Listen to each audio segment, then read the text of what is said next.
What's up? Is your boys Jordan and Abraham? As you all know, he's a professional runner, so he's your fast friend. And I'm an MD PhD student, so I'm your smart friend. But most importantly, we are your friends who read One Piece. Man, I gotta And say, I'm liking how confident you're getting with being the smart friend now, man. You didn't even I, you didn't even add I, a you didn't even add a I've, you didn't even say I guess, you are our smart friend, and I'm really glad that you're beginning to feel confident with that. I, I've accepted that this is just gonna be the way things are, and I've decided to roll with it. But I want to get on and talk about this chapter because Oda was cooking in this chapter. He really It was a good was. one. Chapter 1106 was phenomenal. Can you give me a rundown of the things that happened? Uh, Yeah, man, we had a lot going on. Here's the stuff we're not gonna get to today because there was so much happening in this chapter. Still being able to think about Luffy's power. He bounced back. We're ready for Luffy versus Kizaru round two. It seems he's able to get himself back ready with just a little bit of food. Didn't need Kuma to come and get him or anything like that. That'd been crazy. But that's crazy. wondering, That's secondly, crazy. at what point is someone too strong for a Buster call? Third, a lot of just beautiful shots of Bonnie this week. She's watching the pacifistas in sadness at first, seeing Nika sort of crying in awe of everything as we moved around the rest of the chapter. Really, all of those frames of Bonnie were completely beautiful. And the giant robot, which I promise we'll get to next week, but today we don't have time because we got a lot on our plate. A lot was happening in this chapter. We can't even talk about any of that stuff. No, man. But we had an official prediction. We did, and I really felt like we had a good prediction. But the first thing that obviously we got to talk about is those people who are coming to end up rescuing the Straw Hats. It turned out that it was not, in fact, Cross Guild as we might have liked, but it was Yeah. Dory, Broggy, and the giant pirates. I want to say real quick, as much as I loved our cross guild prediction and I believed in it, I thought it was the best one we came up with. I did say beforehand that Saul would become. I was kind of in the right, Man, Saul coming from Elbaf. I was going in the right direction. I'm not gonna lie to you. The thought did cross my mind where I thought, I swear to God, if Saul is on this ship in 2 weeks, I'm gonna be.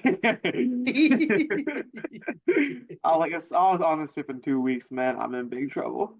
I was led astray, led astray by my friend.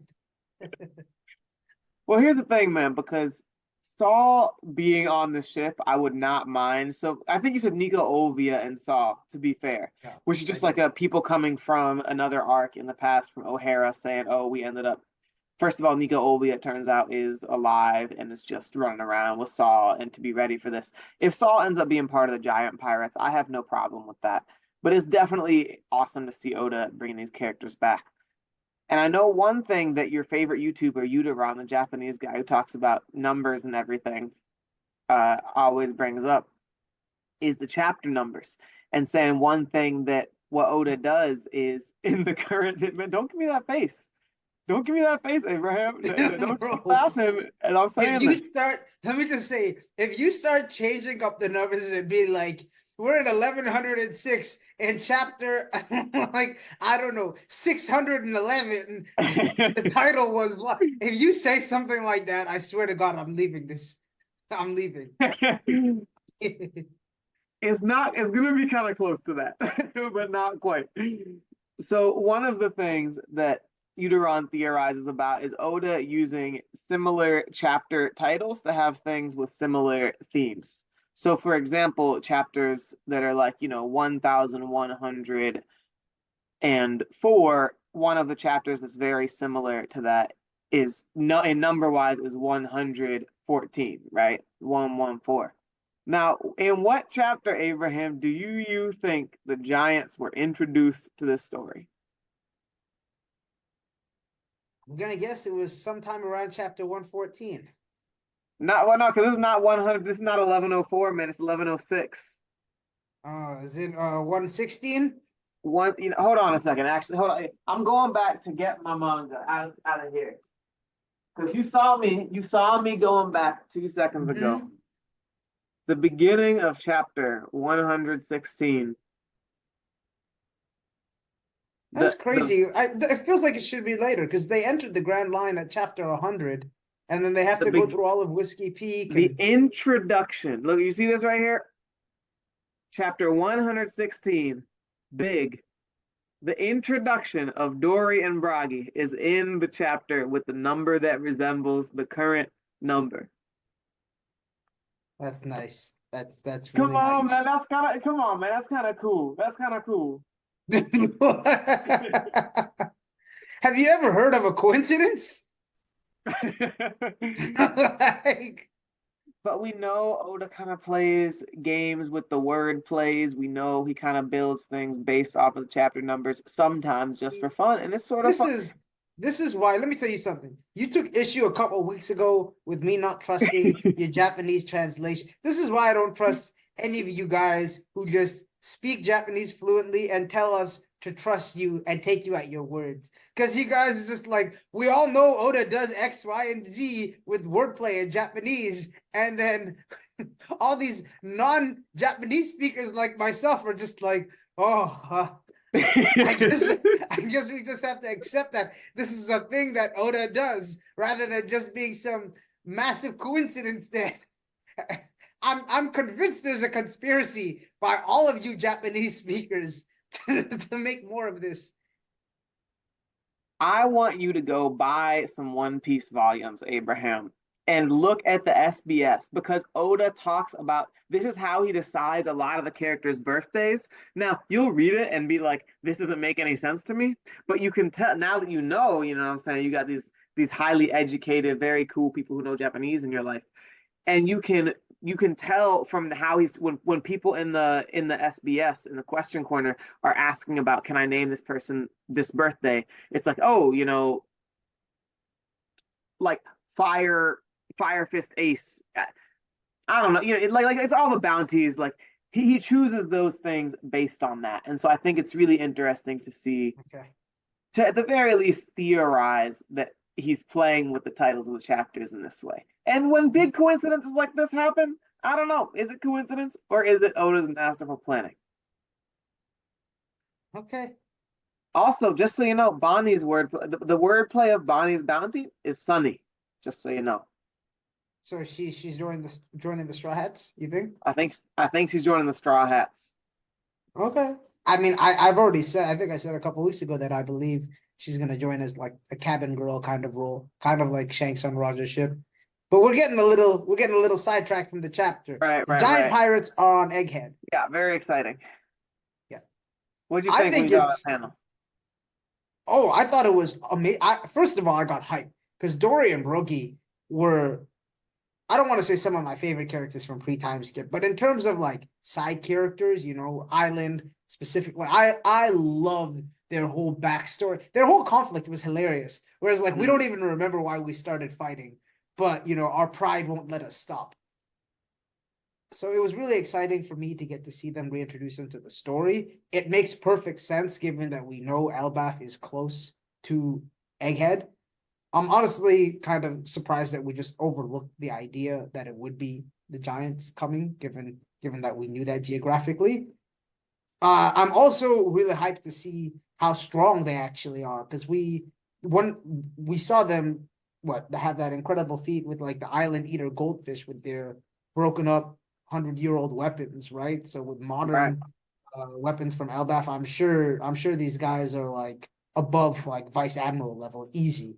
I don't think they're pushing someone like Kizaru, but they're legitimate threats, and I think they're pretty clearly going to be a part of the Grand Fleet going forward. I was wondering the same thing. I think I'm really interested in how strong Dorian Bragi are because a Sea King is not something that we've really seen people make quick work of. They're Yeah. there, we know we're getting stronger, but we never have really reached the point where we are there's never been a reason for us to have a feat of anyone fighting them who we actually have any sense or idea of how strong they are. But we do know that Shirahoshi's status as Poseidon, one of the ancient weapons, is just being based on the idea of being able to actually control these things. So the idea that both of these dudes who are like how old are they? Like 180 or something like that. Yeah, yeah, yeah, They're yeah. super old, right? They are not in But there anymore. for Can just giants, 180 is like what? Probably like 40 or 50 because they lived to like 300. that's still not in your prime. You know what I'm saying? Yeah, That's still that's still yeah, older now. And we yeah. don't know how many people if they're aging like Whitebeard or aging like Hedruden, right? Not Hedruden, they're aging like Chinjiao, Yeah, right? So I got you. I got you.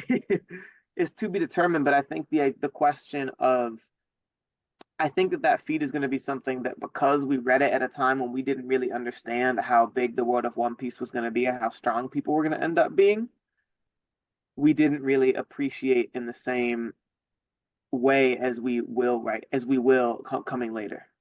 Yeah, yeah. They also really have me excited for the growth I expect Usopp to get in Elbaf coming up. Okay, say more about that. Yeah.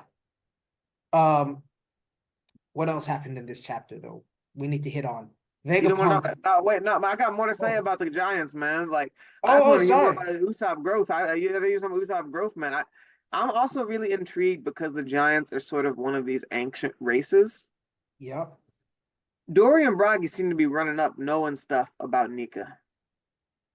Yeah, it's interesting to think about how much these different races actually know about the legend of Nika, because the impression that I've gotten from the story so far is that the ancient kingdom was allied with all of these different non-human races, right? The minks, fishmen, the giants, all of them, the Tontata.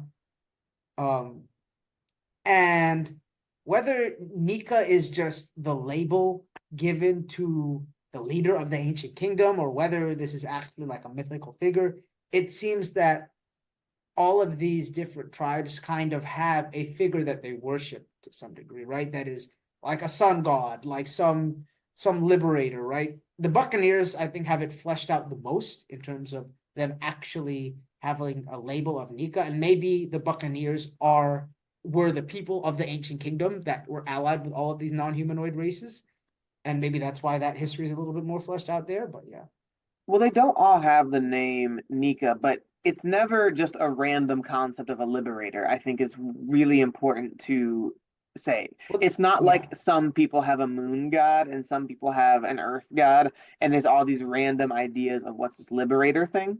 yeah, It's Fishman Island, there's stuff about the sun god. There's yep, it's Sky Island, there's stuff about the sun god. It's yep, Elbaf, they're clearly talking about a sun god and whether or not yep, they use the term Nika like the Buccaneers do. yeah, To me, it seems interesting that Elbaf being one of these lands that I guess we don't really know if it's part of the world, like probably is, but the fact that I don't think they're part of the world not okay, government. I guess not. Well, if it's part of Shanks' Yeah, territory, I didn't. Oh, because if it's not part of the world, yeah, it's part of Shanks' territory, it's not yeah, part of the world government. yeah, Yeah, so it's not part of the world government, but it's a place that it seems like people have. There's like a deep sense of culture, a deep sense of sort of passing down history. You know, we sort of in Big Mom's flashback, even when we get a sense of Elbaf, understand that there are a lot of traditions and celebrations that also are around worshiping some god at some level. And so I think there's a lot of potential for understanding when we go to Elbaf that we're going to end up getting a lot more from Dory and Bragi. Not to mention, like they could even they could if they knew about it, they could have even recognized that from the time when they saw him earlier on. They could have been like, "Oh, this guy really has the properties of this legend that we've heard," in the same way that Kuma did, which could be really yeah. an interesting possibility for the story. Yeah, the thing is, I don't I don't know how much these races actually know about Nika in that way, right? Whether or not they know this is related to like the Gomu Gomu no Mi.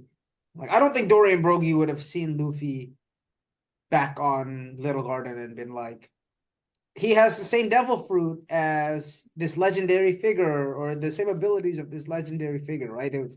It seemed like everyone kind of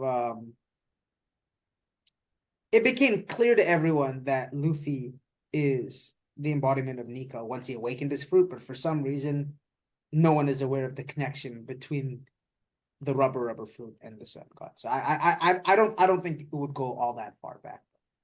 It could be true, but the fact that it's Shanks' territory, the person who actually stole the fruit, and the fact that that might be a place where he might have learned of the legend, things like that.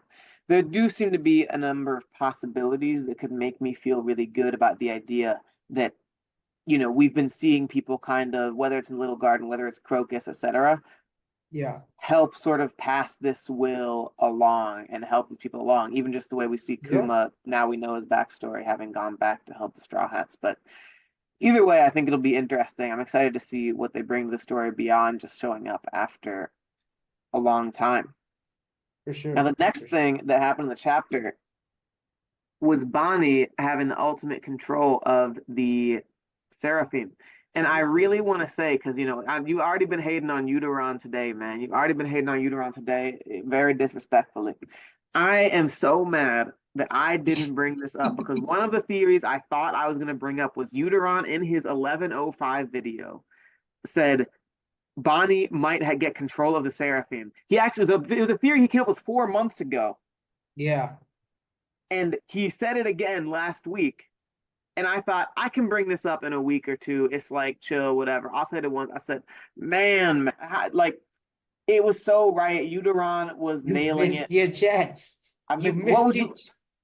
I would have 100% told you it was an F I class know, theory. That's the man. I thing. know. I would have said it was an F class theory, and then I would have called in sick next week.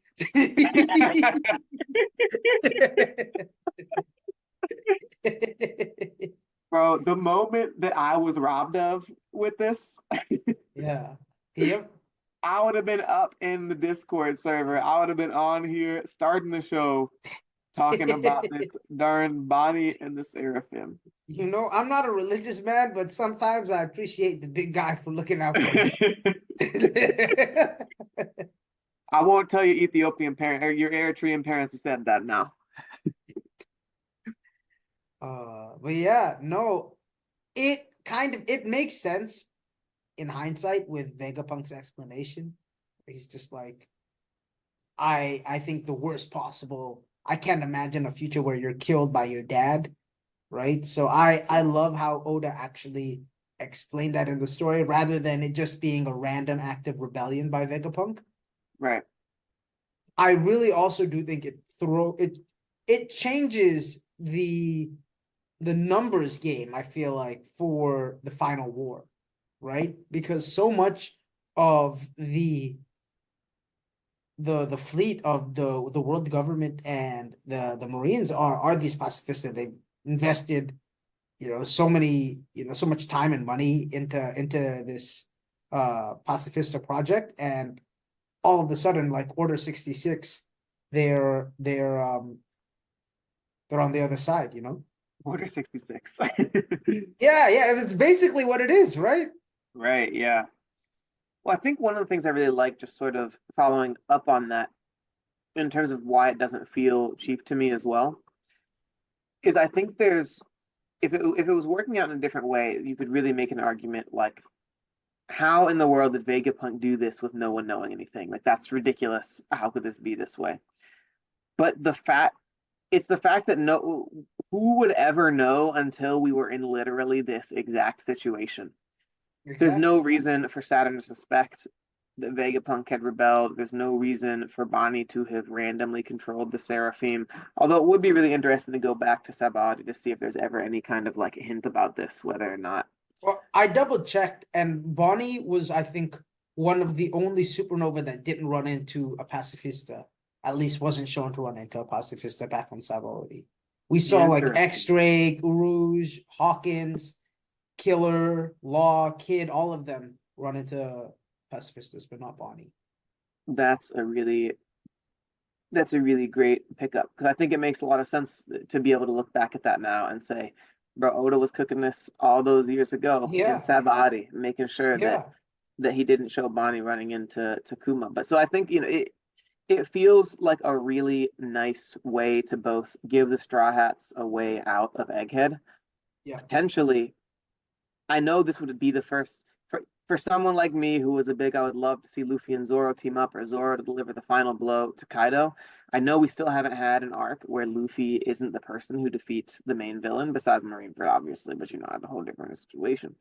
But I think this would be a really great way to see Saturn, who has regenerative abilities, actually just be completely annihilated by just sheer force of pacifista Mm, blast fire. yeah. Yeah. So you've known for a while that I think was going to die by the end of the arc. Right. Which The I'm one, here for Saturn dying. I just yeah, yeah, don't yeah. think The that can be the one Egghead qualm, Island thing. the one problem I've always had with it, I guess that I've never voiced, is that Luffy doesn't kill his enemies. He's not the type Right. of character to do that. So if it were to happen in the arc, it would make more sense to happen in that kind of way. If Bonnie's seen all of Kuma's memories, she's aware of the kind of pain Saturn has inflicted throughout her dad's life. If just Right. out of vengeance, she's just like attack Saturn and they just keep on attacking him until he's dead. Something like Not to that. mention the fact that we've gotten this whole backstory from Kuma, such that it would make it really cathartic to see, like, yeah, Vegapunk didn't want to see Kuma actually destroying Bonnie, so it would be incredibly cathartic to actually see all these pacifistas made by this completely non-violent guy who did it all for Bonnie at Bonnie's orders, completely tearing this person, the Elder Star, to Yeah. shreds. I think there's also so much more possibility though here for when we talk about what is the Egghead Island incident, it's like, oh wait, the government's about to lose a major part one of their forces in the Yeah. Pacifista, and also with the whatever you call them, Seraphim. That's really going to be complete. Are the Seraphim also going to be obeying Bonnie because that would really change the complexion of the balance of power? I don't think so. I think the only possible one that might is Esper. The rest of Mm, them, I think there's no way. Because the motivation Oda gives us in the chapter is not like this wasn't an act of betrayal. It was an act of betrayal by Vegapunk, but he didn't do it for the sake of being rebellious. He did it because he's a kind person and was like, I don't want to imagine what it would be like for you to be attacked by your father that you not understand why he's doing this to you, right? So he would have no reason to program the other Seraphim to be like that, in my opinion. I think that actually makes a lot of sense, given the specific motivation that Yeah. we have for Vegapunk. Yeah. He doesn't want to see Kuma do it, but nonetheless, seeing the Seraphim, or seeing the Yeah, yeah, Pacifista yeah. shift size is going to be something that shifts the balance of power for the rest of the story. You For make a sure. good point, though, sir. Thank you. I appreciate that. But now Vegapunk's done his last thing, man. It Is seems. he Is he is dead? Oda gonna kill him off? Is my question. Are we gonna get something where it's like we have advanced medical technology on Egghead, and so we can actually save this man's life? Do you think Oda actually goes through with his death? I didn't think Kinemon was dead when Kinemon died. You didn't? I didn't. I didn't think he was dead. Really? Yeah, I didn't think he was dead. I Oh, didn't think that's the way that Oda would have killed a character that was with us for that amount of time. It was far too sudden and far too just it it was an amazing few panels where Kaido just runs in. You see his shadow standing, or his frame standing over Kinemon, and he has just a moment before getting his swords broken. God, I love that panel. But it was far too quick for a character who'd been with us for so long and not nearly as much emotional impact as it would have needed. And that's kind of how I feel about this Vegapunk one. He hasn't been with us for nearly as long as yeah. Kinemon has, but given that he's sort of this old scientist who knows so much about the world. He still has a lot more to give theoretically to the Straw Hats, to the story, etc.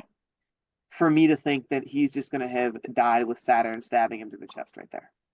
Do you think he would serve a purpose in the series that his satellite bodies wouldn't be able to? Do his satellite bodies work when he's dead? I have no idea.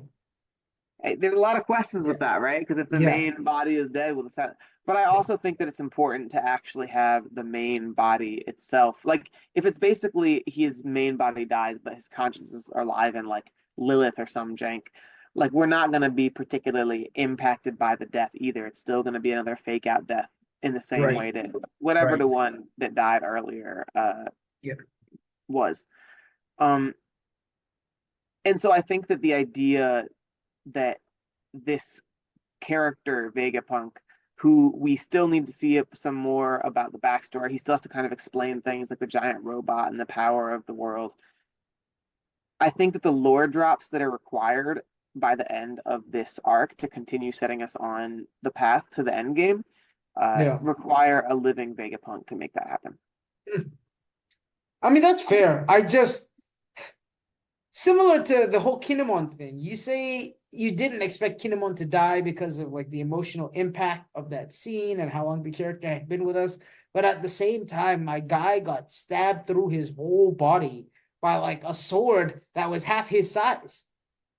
Right? So it's almost like physics wise, how is this guy alive? And I feel the same way about Vegapunk.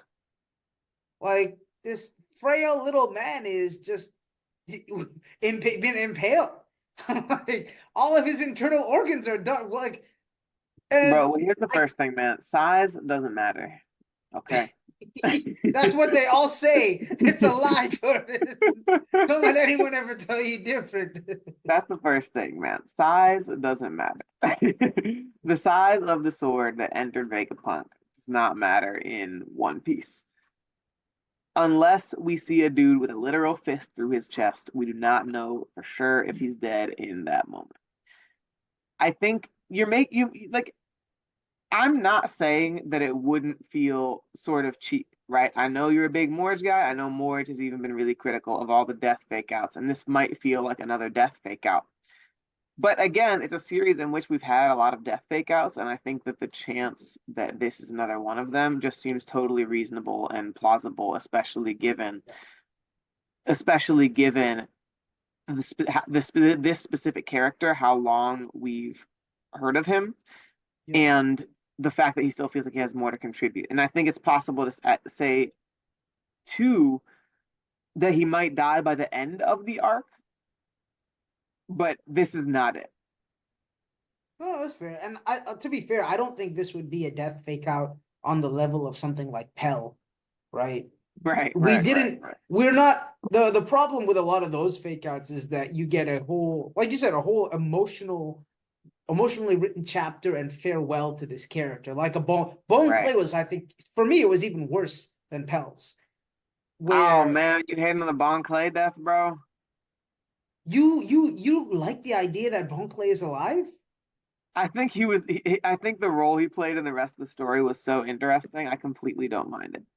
No, no, no. You mean post Impel Down? He's Oh, oh no. he's alive post Impel Down. Oh yeah, I was talking about like with Alabasta, he had kind of a No, no, death no, fake no. out That too. is fine. He just got arrested and thrown in jail. I have no problem Right. with that. I have a problem with the fact that Magellan is chasing all of them, Right. finds out that they only escaped because this dude stayed back. He's like, any last words? And next thing we see, this guy's like running level 5.5 or whatever it is. It's Wait, like, how? How did he but survive? but did Magellan say for sure he was gonna kill him? You know what I'm saying? I mean, I've never heard anyone say any last words and Yeah, that like not any mean last I've left. words before getting arrested? No, I that's not unreasonable. It's like if he had escaped from Impel Down and was just like running around elsewhere, that would be No, one thing. But the idea that I'm perfectly fine with him being alive, but just he got captured by no. Magellan and Magellan put him in jail. I hate that. I hated those fake out deaths because it was literally Oda's way of it was his way of giving us an emotional farewell, but not actually going through with killing the character. This one wouldn't be as bad because it's just sudden, one panel, he's been stabbed, you know, like you said, it doesn't hit Yeah, as that emotionally he hasn't as hit us with the those. emotional weight of it as in the other ones. Yeah, Exactly, right? I think that's a fair point. So Yeah, what do if you we think? Is he dead or not? Gun to your head. I think that I think that he is not going to die at the end of this because I like what you said about whether or not the Stellas would be able to function without him being around. Because if they can function without him being around, then effectively his death is pointless. Because, like you Right, said, exactly. Vegapunks is still there, and if they can't, then yeah. So I think at the end of the day, we're on Egghead. We're on this island of technology. There'll be like some medical marvel thing that they're able to do to keep this guy alive, probably. I agree. I think that makes a lot of sense, and it'll be I think it makes a lot of sense, and we'll see what happens to him. It's a little bit of a weak move from Saturn, though, to be a giant evil spider and not be able to kill like a 90-year-old scientist in one hit, though. Oh man. But that's what we got for the main parts of the chapter. Now I know that that's kind of a prediction in itself, but Abraham, you know what you think's going on in the next chapter? So I think in the next chapter, I think Luffy beats Kizaru. I think he defeats Kizaru and like effectively takes him out for the rest of the arc to make him irrelevant. I don't think Luffy versus Saturn is really going to be much of a thing, at least not in this next chapter. That's not a bad idea. Now, my prediction for the next chapter, I forgot. I didn't even mean to say next chapter because the thing I wrote down is not for the next chapter. But I wrote that I think Dory and Bragi are going to die by the end of the series in this way. Oh, by the end of the series. Well, by the end of the arc, maybe series, something like that. I think Okay. the themes around generational shifts in One Piece are really big, and I think Mm, that we're going to start seeing characters like Vegapunk dying at some point, Dory and mm. Bragi dying at some point to pass the will on to the next Okay. generation. I like it. I like it. You have your Would you get? you have an award you want to give out for the chapter this week? I do, man. I got a good award today, man. And I do too. as you know, we were disappointed in Cross Guild not showing up. I think that was a good prediction. It would have been narratively very cool, and we would have been able to be some of the only people on the whole internet, even if you count us our 20 listeners as on the internet, in predicting this happening. But instead, it was Dory and Bragi, and so I gotta say, man, the Waiting for Your Nut award goes to Oda for bringing Dory and Bragi in this chapter because they were introduced. I went and looked it up. The chapter, I guess it was chapter 116 that I just mentioned, came out Hmm. December 6th, 1999. That's crazy. 1106 came out. It is coming out, I guess. What's this Sunday? Like the 5th? No, that's tomorrow. The 4th of February 2024. This man waited for his nut for literally 25 years and he brought them back. 25 years. Incredible. I'm so What's your award? disappointed by your award. Let me Yeah. tell you something, okay? What? You disappointed, Did you, man. did you ever watch the Chappelle Show growing up? Yeah, yeah. Do you Uh, remember the player haters ball? yeah. It's one of my favorite Chappelle Show skits. I actually rewatched it this afternoon because the award that I'm giving is for Player Hater of the Year, and it goes to Saturn for for all of the shit that he's been getting up to, stabbing a defenseless old man in the back like that. That's true. That's true. Saturn 100% has earned the Player Hater of the Year award for 2024.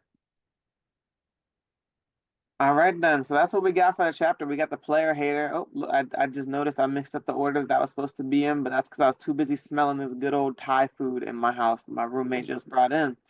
Okay, It's making me think I might go get some Thai food today for dinner. You know what I'm saying? We'll see. yeah, That would be an S class choice. And now it's time for S class and F class theories. Now, okay, I was getting a little lazy this week, Abraham. I only brought one. So that's let crazy. me pass it to you. I'll That's let you start it crazy. this That's week. crazy how you just rely on your boy to come through for you. You don't give me any heads up that you're just coming with one. You're just like, I know Abraham's got at least two, and he'll the segment will be fine. Listen, man, I watch on YouTube. It's hard to watch on, like, you know what I'm saying? You just go on Reddit, you scroll, you click, that one looks interesting, you read it, it's cool. I'm out here trying to get the whole, what's like a 20-minute video, 30-minute video. I'm trying to like scroll through to the part that has a theory. Oh, that theory sucks. I can't even say that. Man, I might have to come with Uteron every week. That's crazy. All right. I think you'll like this first theory. This is about a theory about the previous owner of the Nika fruit. This person says that what if Ace's mom was the previous owner, and that's why she was able to be pregnant for 17 months? Nah. So I just put together that the reason she's pregnant is because her belly is stretching and it's stretching. Yeah, yeah, exactly. I, I want you to know I rate this in the same category as the Kawina is Mihawk theory. Like, like no, Ace's mom is not the previous owner of the Nika fruit. I feel like you just out here saying that I just like every single mom theory, and that's why. No, it's crazy because one of the most crazy feats we've gotten in this series is the fact that this lady literally just told her baby, no, don't come out for 17 months. That really is probably one of the most inhuman things in a series in which people like are giants and turn into robots and turn themselves dark. One of the most like superhuman things someone did is hold a baby in her womb for 17 months. Like, God dang. But no, man, it's not because she had the gum fruit, but it's an S class theory in terms of like humor and being like having just enough reality to it for me to like have a laugh and be like, I see where you're coming from, and you really thought of something, and so I appreciate that. Um, it's not going to be true, but it's going to be an S class theory. Okay. So the one theory I have, sorry for only bringing one, Abraham, It's okay. I forgive you. is about the reason that the world government, the Elder Stars, and everything was coming to Egghead in the first place. Is that it's not just because Luffy was there, but it was because the Mother Flame was a sample sent to the world government, a sample of an ancient weapon or whatever Vegapunk was working on by York. And the whole reason that they want Vegapunk is to get the whole Mother Flame created. They don't currently have the weapon available for use, and so they were testing it from York to figure out if it was legitimate or not. So now that they have proof that it works, their arrival at Egghead was to secure York, the Punk records, and everything necessary An to recreate eggplant? the Mother Flame. Did I say eggplant? Arrival. You were gonna say Eggplant Island, and then you corrected yourself. Yeah, I did. Yeah. Hey, it's a common word. Yeah. You just got eggplants on your mind. Yeah, I'll tell you about that later now. No, sorry. So I don't know if I was following that the whole thing. Can you cut that down to like a sentence? Yeah, we're saying it was from a blog on Manga Helpers, and I only looked at Yeah. it for a second because I almost had zero theories to bring you, so I had to get it to the last bit. It's basically the reason that the Elder Stars are on Egghead in the first Okay. place, or that Saturn was going to Egghead, is because York had sent them that sample of the Mother Flame while betraying Vegapunk. Okay. And so they tested it, they realized it was real, and so they're going back specifically to pick up York, Vegapunk, whatever, Punk Records, now that they know they have the knowledge to actually build the Mother Flame, and they're planning on recreating the true thing in this moment. Got you. Um, I I'll call that an S class theory. I think it's something that could be possible, but I don't actually believe it. That might be my first S class theory from you. No. I've given you an S class theory before. You I have, but have. I definitely have. No, because I think it's pretty clear that at least the way it's framed in the story that they're coming to Egghead because they've learned that Vegapunk has betrayed them, right? Presumably York was snitching on the Stella. So I don't I think that's motivation enough for them to have sent like CP0 and all and be doing all of that.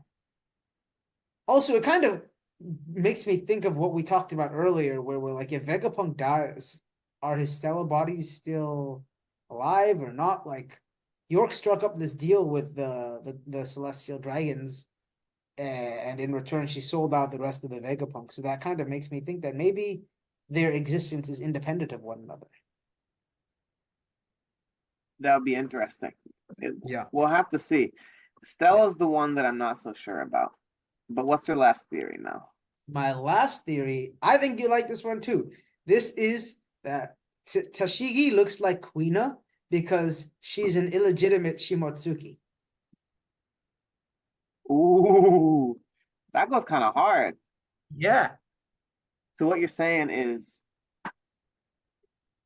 she is not Kuina, unfortunately, Yeah. but somewhere out there, whether it's from the original Shimotsuki clan, whether it's from the original. Yo, Sean, man, sorry, Sean just showed up at my house, man. Sean, you early, man. I'm talking about Abraham now. What time? 7. It's 6:30 or 7. I gotta get back on this, man. I mean, you can chill over here, but You know, man. when you hit me up, I thought I was late. But so it's originally part of the Shimotsuki. So basically, it would be that Kuina was originally basically it's like one of the Shimotsuki's like running around somewhere, whether Yeah, it's yeah. from Shimotsuki village where Zoro's from, or someone running around from Wano and the rest of the world, just had a child that is related to Kuina. Yeah, so what this person basically says is that Shimotsuki Kozaburo, who's the one who founded the Shimotsuki village that Zoro grew up in, that once he left Wano, he was kind of adventuring and maybe was a bit of a womanizer, slept with like women, other women around the globe, and so that both Kuina and Tashigi are grandchildren of Shimotsuki Kozaburo. I love that theory. I think that's very cool. It would help explain why she loves swords so much, knows everything about them besides just reading the books. And Yeah. even though I would owe Becky a dinner because Gozabora, because it would mean that Kuina is not Tashigi, I Wait, think you I think it's actually you believe that? You thought man, that Kuina and Tashigi were the come same on, person? man. I did at one point, man. Come on now. Listen, I'm hoping don't you give me that, man. You think the One Piece is on the moon. What? Bro, you thought they were the same person. Bro, you think the One Piece is on the moon. Come on, man. You think the One Piece is in the moon when it's the bottom of Eni's lobby, we're gonna see who's laughing. But it's time. It's time. I think that's all we got for the chapter, isn't it? Yep. Yep. Man, so I've been watching his YouTube videos lately, man. They got this guy Takashi from Japan. You ever see his videos? No. Man, he's been interviewing people on the street, and he's saying, "What?" He's interviewing people on the street, and he's saying, "Do you think going to a brothel is cheating?" To Japanese people. He did interview people in Japan, and basically, like all of them are like, "Nah, going to a brothel is not cheating." Is he That's asking men, women, or both? men and women. He asked them both, and the women are like, "Oh, I probably wouldn't like it if my husband did that, but it's not really cheating." Is that not crazy? Like, what's your reaction to that? Just so we're on the same page, is a brothel the same thing as kind of like a prostitution ring, or is it more like a strip club? That's what a brothel means, bro. I'm just making sure. I don't know. I've never been to Like, one. I would I've have said, never been to yeah, one. me neither. Yeah, I just know what the word brothel means. Like, uh, yeah, it's that's called crazy. English. That's 100% cheating. Well, you know Right? what? Well, I'm gonna think about this for a second because maybe there's a little bit of a gray area then, right? Because let's say you're dating someone who's a porn star, right? And It's escalated she or quickly. he, yeah, well, that's what I'm. Let me get to, you're dating a porn star, Right, and she has to, she's sleeping with these guys for work because this is how she makes a living. right. I would say that's not cheating, right? Especially since she's been, involved in this. If she was involved in this before the two of you guys got together, I still think Bro, going to. bro, that's crazy. That's so different. You're saying for someone who makes their living having sex, it's not Yeah, cheating to have sex. But for someone who doesn't make their living having sex, paying yeah. to have sex is surely still cheating. Maybe they're just self-employed, you know? No, I think it's crazy. It's definitely cheating. 100%. And 100%. even beyond that, the other videos that he said, it's like if he asked people like, "Oh, what percentage of Japanese people do you think cheat?" And like they're all just like, "Yeah, maybe like 30% of dudes, like 15% of women." They just like be running around. Oh, the people thought more women cheat than men. No, no, no, 30%, 15% of women. Oh, 15, 15. Dang, Got you. bro, Got if it was 50, I'm dang me. you. I would have a time in Japan. I would have a No. time in Japan. But but like and that I wonder how much of that is just Americans not willing to be as open about it, or how much of that is like how many like Americans do you think cheat, right? Like if the numbers are actually that different, Yeah. or if people are just more like, or if people are more open about that, because those numbers seem just like high to me. People saying it just like out loud, if you're asking someone on the street. Yeah. I think I would put the ballpark around like 10% of guys and like 5% of women in the US. That even seems low, but Or you think that's low? I wonder. I think it'll be really interesting. I think at our age, it's not Yeah. that low, but I think by the time, to be fair, he's also asking younger people, so it may not be the same. But I think by the time we're like 50, I bet if you like asked your friends like how many people cheat and or have cheated, it's like Yeah. it's not you're not gonna think it's 10 and 5. Well, so here's my question. Is this a life if let's say you've cheated in a past relationship, but in the current relationship that this person is in, they have not cheated on this person. Or when you're asking in this survey, are you asking about like lifetime history? Have you ever cheated or have you been No, no, unfaithful in this current relationship? because based on it, they would be like, yeah, I just like have friends who cheat for fun. Like the girls are saying that, right? Yeah, friends cheat. And like the other day, I was at dinner with some Japanese people, and one of them was just like, yeah, my mom was sick, and so my dad didn't seem to mind. He just had three girlfriends or whatever, like one in the next, whatever. But I feel like like there was this thing that happened when I was in college. Some of my college teammates just like, I don't know, there's some random like local runner woman who followed them after meeting him at a meet or something on Instagram. Okay. And they followed her back on Instagram, and completely coincidentally it turned out she was having an affair with one of the girls on the team's dads. Cool. Like What?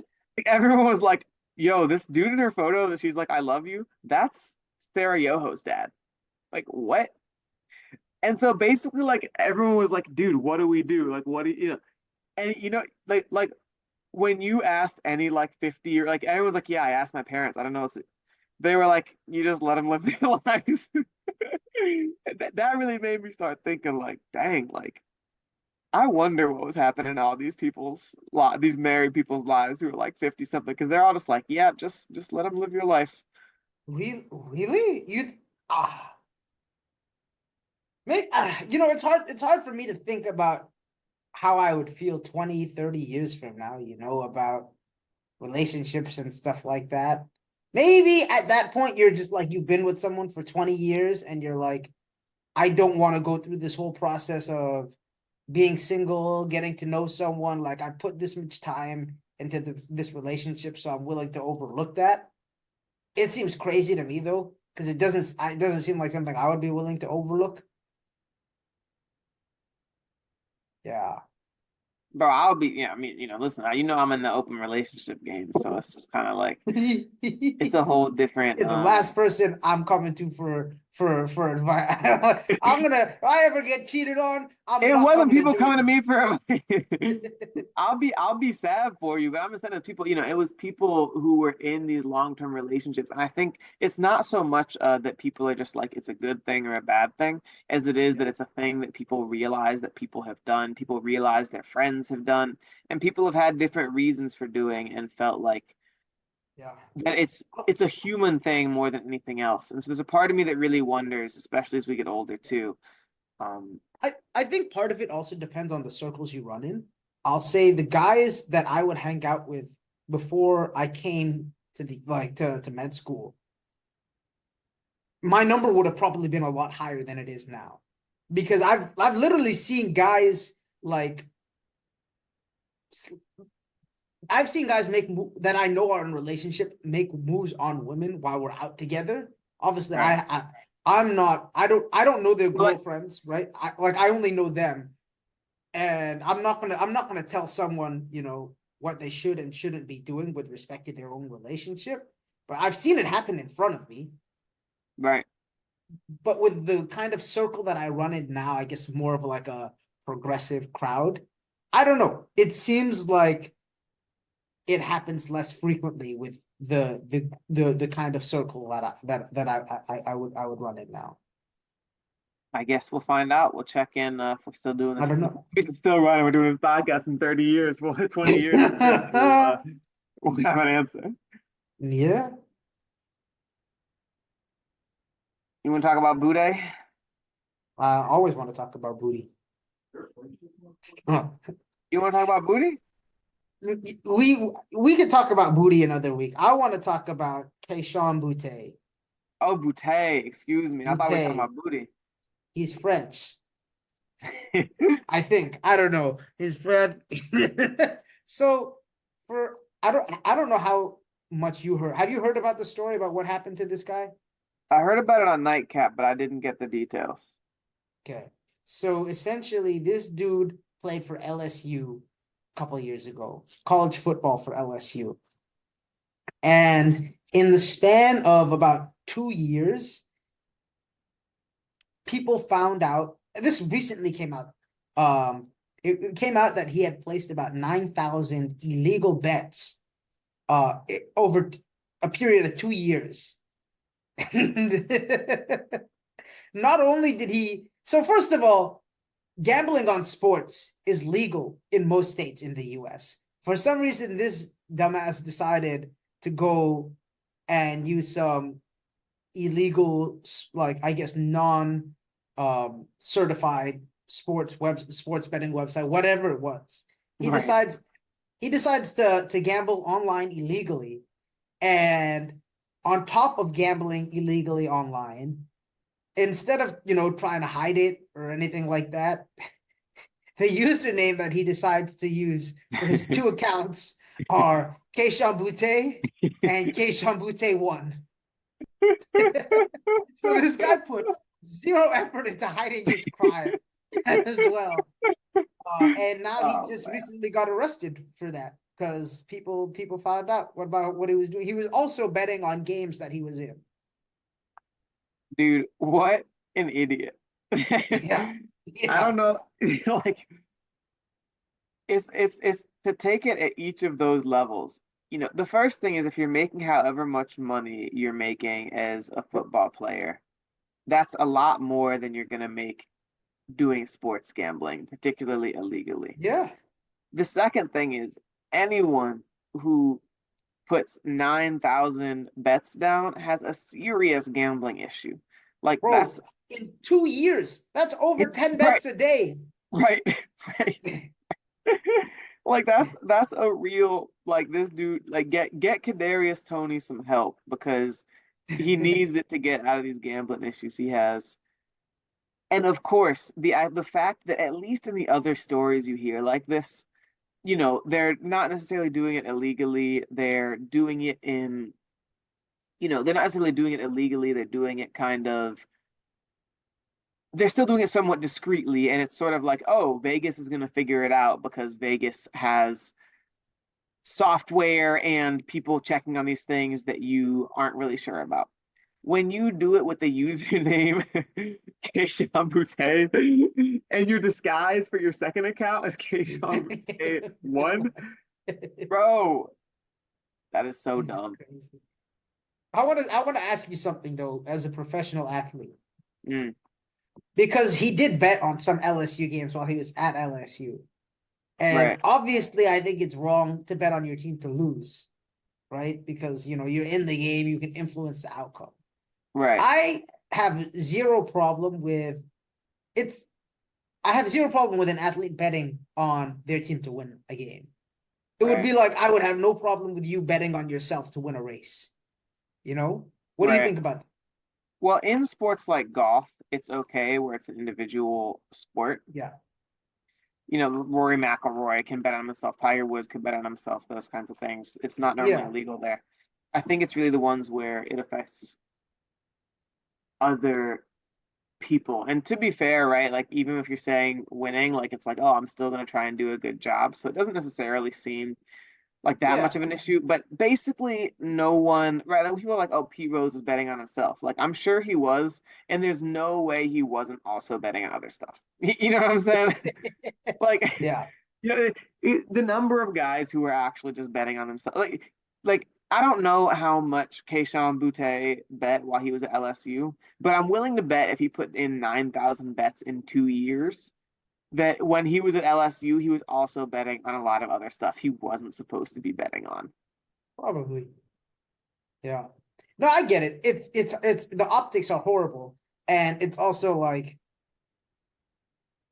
you yeah. I think it comes down to optics. You It can't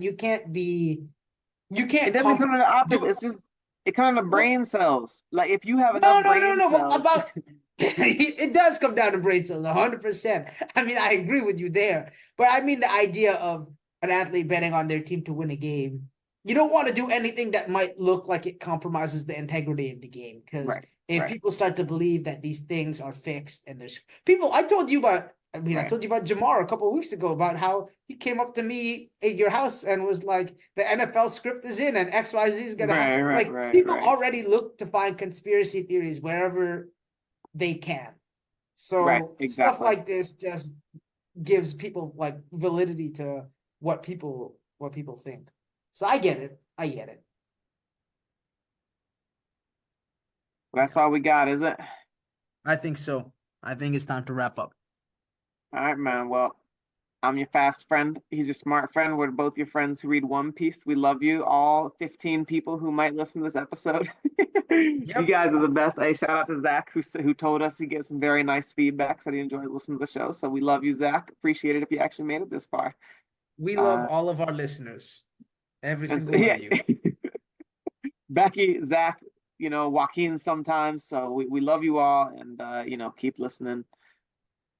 Like it, subscribe to it. Be our fourth 5-star rating on Spotify. Yeah. Take it easy.